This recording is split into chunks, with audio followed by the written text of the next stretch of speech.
Hi, and welcome to CMO Journeys, where we sit down with the marketing leaders shaping some of today's most innovative brands. I'm Christian Banach, and I explore the stories behind CMOs, how they lead, how they grow, and how they think about partnering with agencies.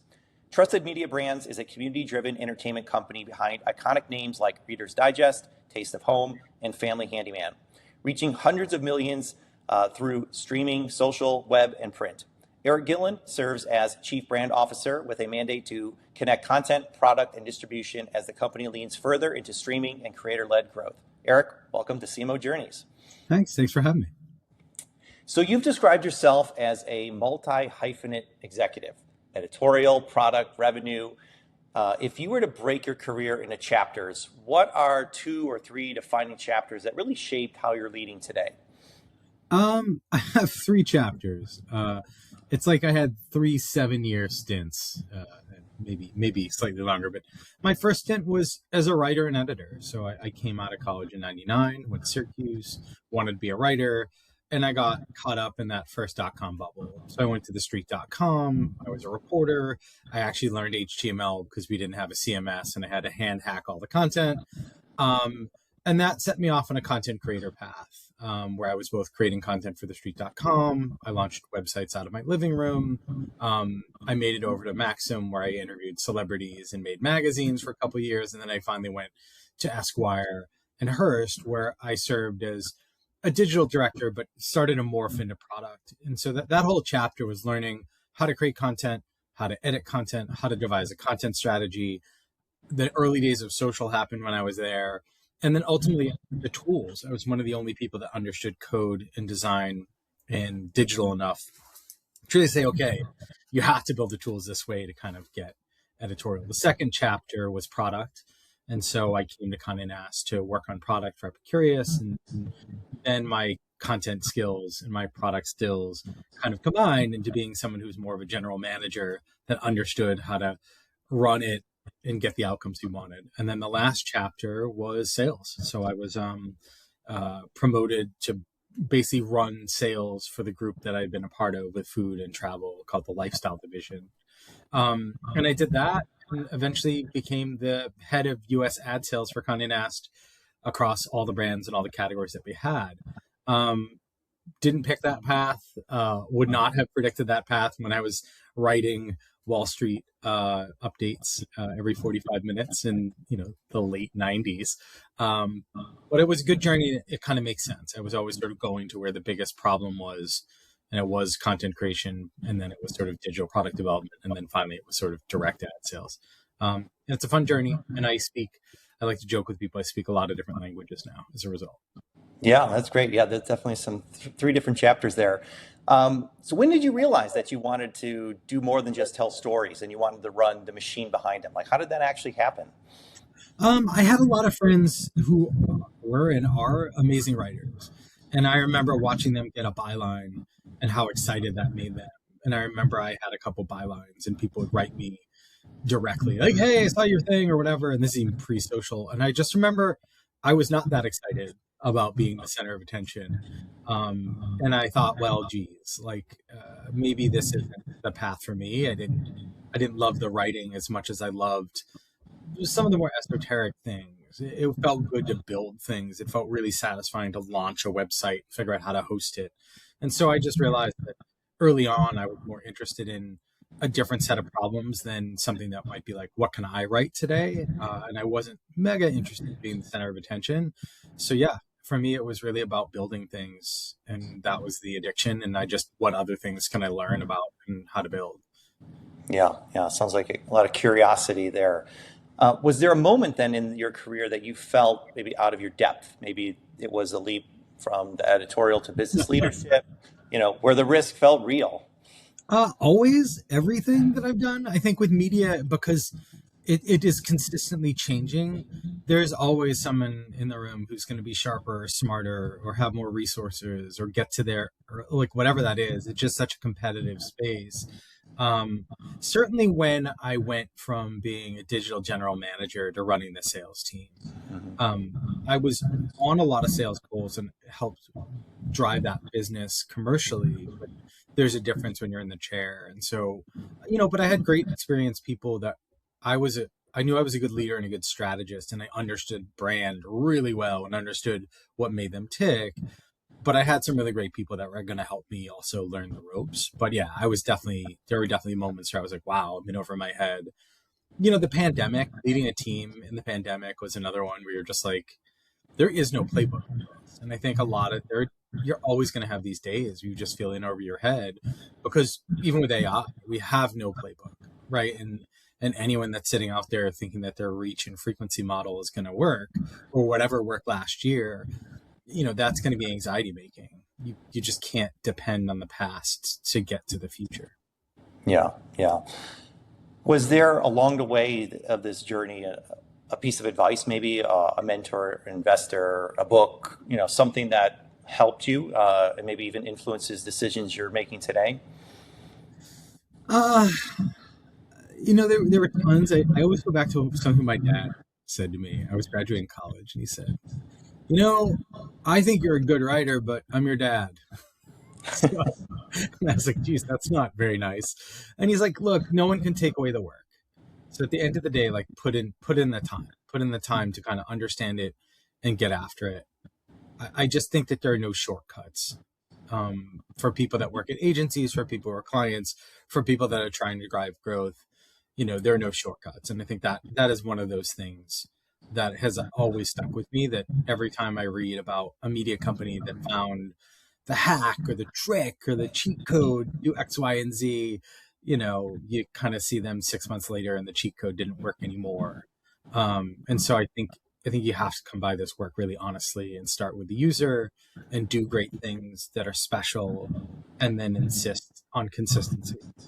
You can't hack your way. So that's helped me kind of not fall maybe as hard in love with trends. I've seen a lot of them. We just kind of have to, am I being honest here? Am I putting in the work really? Sure. You've said that you're a jargon-free, drama-free leader. Where does that leadership philosophy come from? Is it your dad or somewhere else? I don't know, a bunch of different places. I think, when I onboard with a new team or introduce myself, I tell everyone really up front, I'm not a table flipper. And I think it just comes from the fact that in a work environment, anger is just not a really great way to solve any problem. And so when I'm in a crisis moment, I really believe in service management. Like, I work for my team. My team does not work for me. And that mindset shift where like anger is sort of deeply unproductive, right? It's really for you to feel better about the situation by venting. So I really don't get caught up in that. I'm really focused on, what is the problem, and holding up the problem for real intellectual examination. And I try to keep my emotions at bay. And if I feel like I'm having an emotion about it, I'll take a little bit of a walk. I'll take a little bit of a break so I can try to look at it clear-headed, because it does not help. And so I think that for me is where that comes from. My dad was pretty even-keeled. He was a union leader and had to deal with a lot of negotiations. But I think when you're younger, you want to take things personally. And then when you're older, you realize no one's ever thinking about you in those moments at all. Yeah. Great advice. So let's talk a little bit about your current role. You stepped into TMB as a Chief Brand Officer. It is during a CEO transition and strategic shift towards streaming and social. You're just a few months kind of into the role now, but what are you feeling like has to be true for you to feel real momentum so far this year? First of all, I have to say, I love my job. My job is super fun. The brands I work on are great. And just, you kind of frame this a little bit as a pivot to social and streaming. I would say that it's a pivot back to brand, really, more than anything else, which is what makes my job super fun. And so I think it really is a back to basics approach. Who is our user really? What is our brand USP? And so in the short time I've been here, we re-racked all of our brands and started to kind of think about what community do we want to build around these brands? What tentpoles, what moments do we want to show up for? And it's been a really wonderful process to sort of a little bit delete what we had been doing, whether that was SEO or social, and then recast it through the lens of brand. So it's not that we walk away from SEO, but if we're going to do SEO through the lens of brands, what are those moments where our user and our brand value is maximized? And then maybe we get great at those things and kind of leave some of the things that felt ancillary off to the side. Because I think with AI slop, and the commodification of content, Google is not going to reward you if you're just adding a very similar version of the same thing to the discourse, right? You need to add new things in net new ways. And so really it's about what is our brand and finding the new things we can do with it, as opposed to maybe an old strategy across media where people are sort of, whoever's the first to do the replicated version of this thing, or there's enough tonnage out there where 8 of us do the same exact thing. It's really trying to find what makes us special again. Yeah. So what does that look like in practice then for you?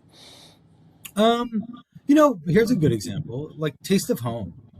Taste of Home is based out of Milwaukee, and they have the most wonderful test kitchen and team. And that test kitchen and team wasn't really foregrounded. It was backgrounded. And so I went out there, and they have 7 or 8 test kitchens, photo bays. The team feels they're amazingly warm. They've been there a long time. They have jokes. They're goofing off all day. They'll cook 7, 8, 9, 10 things. And so there's a big part of the office where there's just like cupcakes and ribs and it doesn't all go together, but it's amazingly delicious. And so just encouraging them to just own the fact that they're from Milwaukee, like own the environment that they're in, own the relationships that they have, and share that with the world, as opposed to just sharing like the hands and pans videos. So we've stopped doing the hands and pans videos where you don't know where they come from, they're not in a place, and really started to get that team in front of the camera and just feeling more comfortable showing who they are and sharing that with the world. I think that's a really good example of like maybe what worked before. Well, just a slight pivot makes it work different and really encourages people to engage deeply emotionally with the brand. Sure. What are you feeling now is harder to move than it used to be? Is it audience growth? Is it distribution, monetization, culture, or something else? Certainly customer acquisition has changed, right? Both Google and Facebook are walled gardens, right? Facebook does not really have a huge incentive to get someone to go off their platform. So they're really looking to turn anyone who's on their platform into a creator. They're in a creator within the confines of their platform. So they have like a new monetization program aimed at creators to do just that. So the idea that something can go viral even and then click out to your site and then you start to build a business off of that, it's not impossible to do. It's just not the way it was, the BuzzFeed era of socials. And with Google, and you can see it in the UX, if you're number one organic SEO result, it used to mean something very different business implication wise. It doesn't mean that now. So, one of the things I talk about is it's not about scale, right? It's sort of like we're moving from, I always say to my team, like, we don't want randoms, we want fandoms, right? And before, it's like our business was billboards alongside of a highway out of home. You just, millions of people drive by it. It's a very short engagement. Maybe when you swipe the phone, maybe I saw this message. And then we're really moving almost towards a membership club model, right? Where we need a depth. And so every session that we get, every visit that we get, we have to understand that user and have to make it a meaningful, emotionally resonant or financially resonant. It has to be a deeper thing that we're doing here.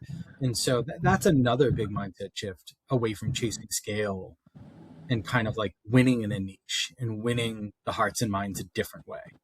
Yeah. Do you have an example of how you've seen that work successfully so far? Sure. I mean, we have for Taste of Home, we have Bakeable, which is a community for bakers. And the newsletter list is now up to 500,000 subscribers. And it's probably the largest baking newsletter. And we have a community, and that it's early days. They've only been here 4 or 5 months, but it's been interesting. We do a cookie exchange in Cleveland. It sold out in 6 minutes. 300 people show up with 72 cookies and they swap them. And oh my God, there were so many cookies.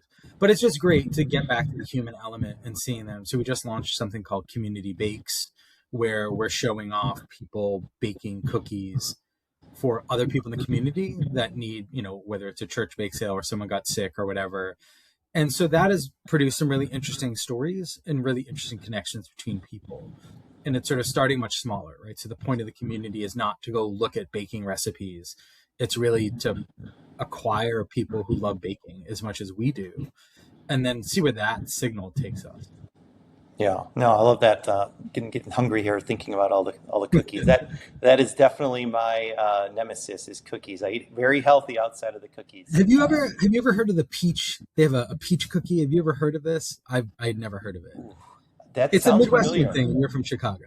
It does sound familiar, but I can't say that I've had it. So So it looks like a peach. They make like a circular kind of cookie, or they make the peach halves, and they put it together with like a little green frosting thing, and it tastes just like peaches. And mm, that was absolutely the cookie exchange, like mind blowing. We have it at okay, Taste of Home, but it's a Midwestern specialty, and I had never seen it before, but it was wild. So there you go. Well, I'm googling that as soon as we get off this call here.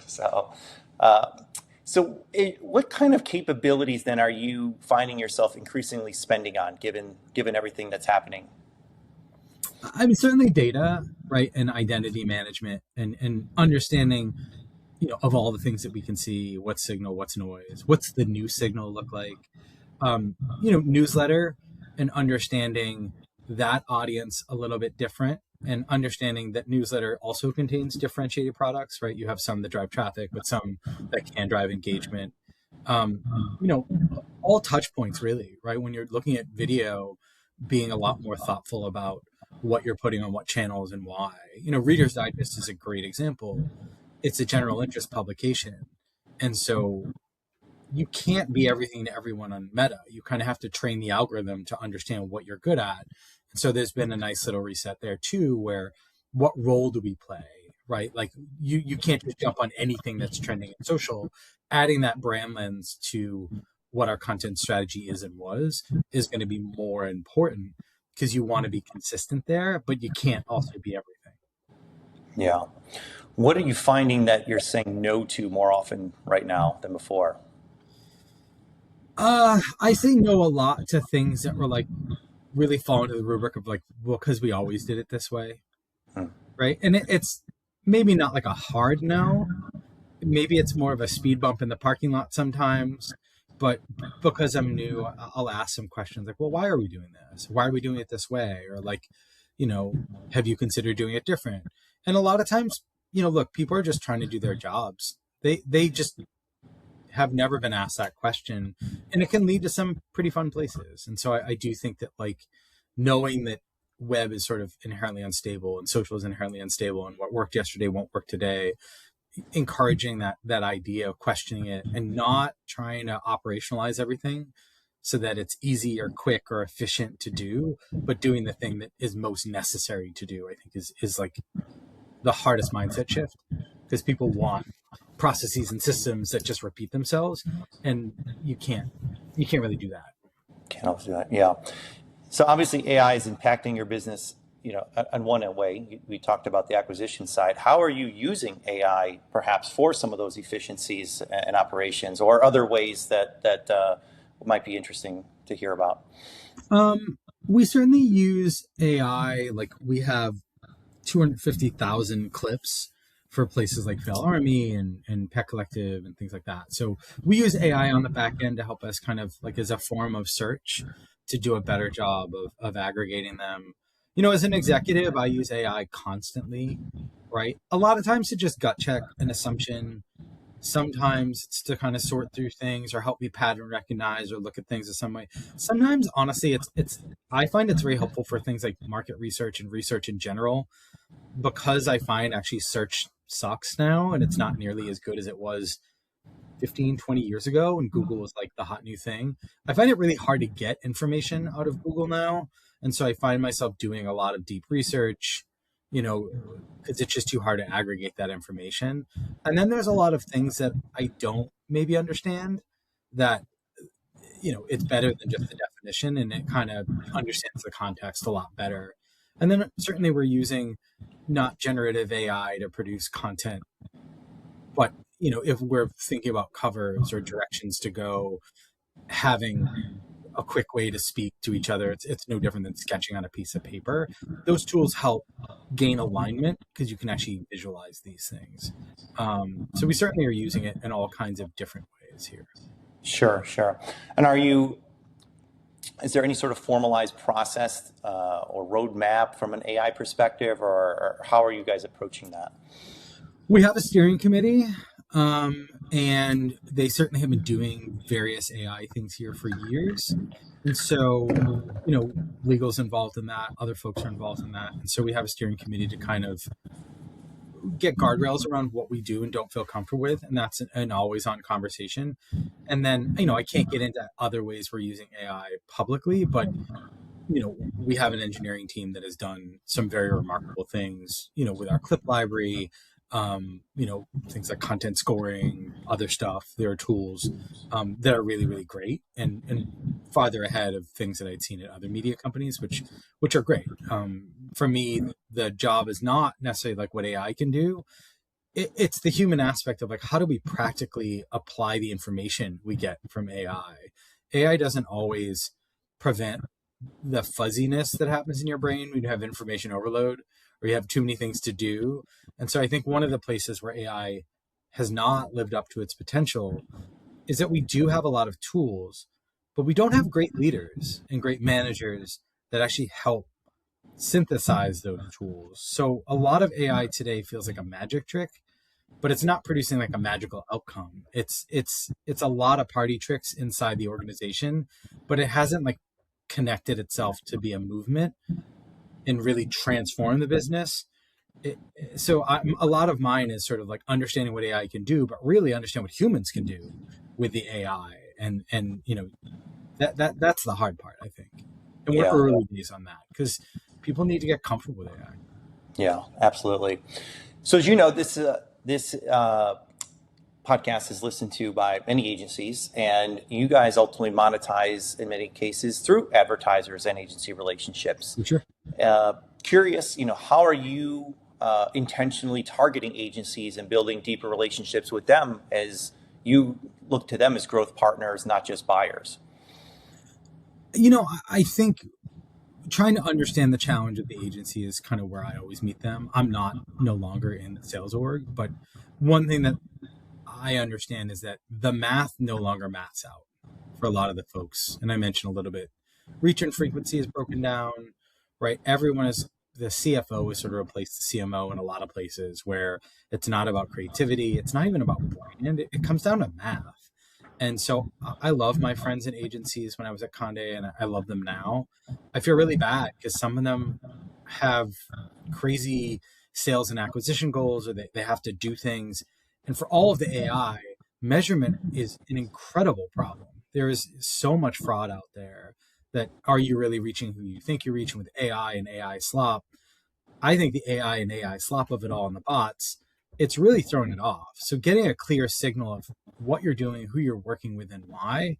But it's really hard to break that addiction to the math, right? Because then you have to reanalyze what it means, the existential crisis around what is advertising, what is marketing. If you're a 24-year-old who's in charge of media planning or whatever, it's going to be really hard for you to go to your chief investment officer and say I'm going to change the math problem. And so I think for me, where I meet them is let's talk about who you're trying to reach, right? Because I am a brand leader. Let's talk about who you're trying to reach. How do you want to reach them? What's the emotional connection? And then talk about the KPIs. Sure. As opposed to leading with a CPM or KPI. I think that in many ways leads to witness, but it also, it's not brand building. It's not marketing. You're not going to get anything other than a spreadsheet back that you feel good about buying. But I don't know that it's going to transform whatever you're trying to do, right? Because you're doing the same thing that you've done in the past. Yeah. What would you say is something when a vendor, could be an agency or could be any vendor, reaches out to you? What is something that you've seen kind of cut through? Great ideas and brands will cut through. I really do. As much as my previous answer was about the math of it all, we're all human. And I think a good idea when you see it. And one of the things that's really fun about working here for me is that I've worked at Hearst, I've worked at Condé, I've worked on a lot of brands that really were kind of keening towards an affluent or urban coastal kind of consumer.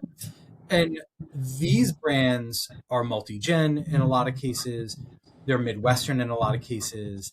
They're very specific and they're very broad. And I think that marketplace is very underserved. And so coming up with those ideas for that kind of consumer, people who really shop at a grocery store, or, that's been fun to play with those colors. And it's been fun to watch marketers actually respond to that, right? Because I do think that is a cohort of people, because they're normal, they don't have maybe that cool factor, or everyone's trying to chase buzz and marketing. These are the people that actually buy your product. And I think if we can have a great brand and a great idea, we can really move the needle, because I think that they're slightly starved for things that speak the invisible language of their lives, as opposed to this, aspirational version of their life.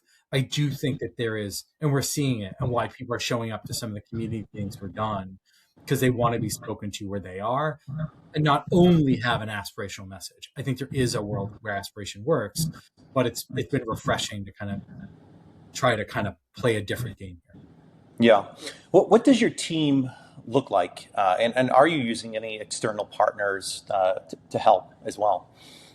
My team is comprised of a product team and then editorial leads, basically. So all of our brands have editorial leads. Social and video is also in there. And so basically I have brand leads now that kind of report up to me, and a product team reports up to me. And, we're kind of in the mix together, and having product and brand together is great, because aligning those two forces, I've seen it where they're not aligned and brand wants to do something and product can't or won't. So that makes it much easier. So that's kind of how we're structured. And then for outside partners, we're like anyone in media, we have tons and tons of various vendors and things like that we work with, for sure. Sure. Okay. And how do you see that team evolving as you try to reach your goals? I honestly don't know. This is one of those where I think that's the honest answer, is I don't know how that team evolves, because in many ways I don't know how our strategy evolves. More than any other time in media, because of the rise of AI, because of the disruption in our ability to acquire a customer through free means at scale, and because of the hardcore pivot to brand, I think it's a brand by brand basis, right? Like I may at some brand find that we're seeing a red hot work in some of the community stuff we're doing, and it's really taking off. And I may have to find community managers that honestly work like IRL, on the ground, get out the vote kind of people. And I may find that I need a flotilla of creators because it's driving a lot of engagement. And so it's so early now that, I'm sort of, I always like to steer into strength, and I always like to listen to the signals. And so I'm kind of waiting for some signals of strength to be consistent. I'm seeing signals of strength all over, but to see where do those seem a little bit more durable, and then that's where you kind of pivot, invest. But I fully expect that all 8 brands plus that I work on, they'll all be different things are going to pop, and we'll have different needs. So I'm not taking a one size fits all approach to strategy or staffing or any of it. Has any of those surprised you? Maybe something that you didn't anticipate that is seeing stronger signals than maybe you anticipated? Reader's Digest, just how beloved that is. You know what I mean? I feel like, I talked to our chief revenue officer, Jack Essig, a lot. And, he refers to the brand as America's sweetheart. And I think it's so true. And just discovering how many young people actually love that brand. It has 1.2 million print subscribers who are Gen Alpha, Gen Z, which is wild. That's a huge number of people to be getting it. And so that's a really interesting brand. The strength of brand recognition in the birding community for something like Birds and Blooms, which admittedly I wasn't really close to, just understanding what that pocket universe looks like. So it's been really interesting. Even something like Fail Army, it's 15 years old, but dads are watching it with their sons, and it works in a really interesting way. It's very deeply connected in that space. And we'll be doing pop-up comedy events for that brand this year, right, to broaden it, because we got a sense that these people would kind of hang and come out and enjoy it together.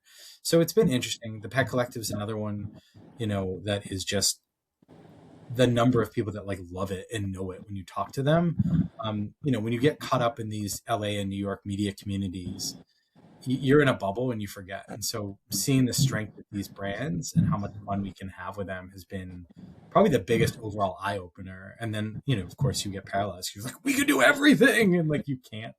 And so you kind of have to like, all right, where do we want to start with each of these things? Yeah. Yeah. So we've talked a lot about work here. I want to kind of close on something more on the personal side. We mentioned cookies. I don't know if this is that, but outside of work, what's something that keeps you grounded or recharges you? Everyone's gonna say my family, but I have little kids. My kids are 4 and 7, and I just think that like those ages especially are particularly grounded. Being a parent at those ages is still a fairly physical job. And so, it's just seeing the world through their eyes. It also, this work that we do matters because I think we like to be professional. We want to be successful, but it doesn't matter to them. And I think that's like incredibly grounding. I think about the first 2 chapters of my career that also happened to be no kids, and like everything at work mattered. Right. And now that I have kids, I also think like the scale is balanced finally, right? I have enough life to balance off how hard I want to go after work. And I think before that, I just had work and there was no life. And so I think it's made me a better person, and it's made me move a little slower at times. And then it's made me move a little faster at times too. Yeah. Great advice. I can say for me personally, I think I've had a similar experience. My daughter's now 14, and I think it's maybe a better leader as well. Something I didn't anticipate, but I think it did. So. Also, when people on my team start to act like my kids, I could just smile in my head and be like, well, I dealt with this last night. So it doesn't happen too often, but yeah, it definitely gives you that, I don't know, just ballast really. Sure. Well, Eric, this has been great. I really appreciate the conversation, the insights. Best of luck to you in this new-ish role.